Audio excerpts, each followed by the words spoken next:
if naging puto ako sa kuko mo? Huwag mo sabihin niya, mahal ko. Hindi, what if nga naging puto ako? Ayoko.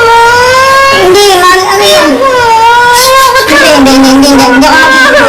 Hindi ako magiging puto. Tara. Sorry. Sorry na. Hindi na ako magiging puto. Lights.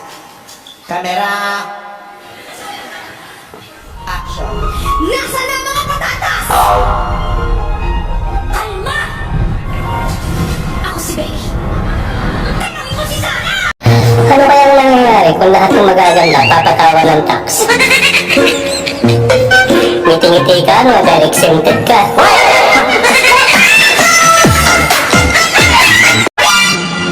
Ma, darating mga friends ko. Pwede makahingi ng pambiling Red Horse?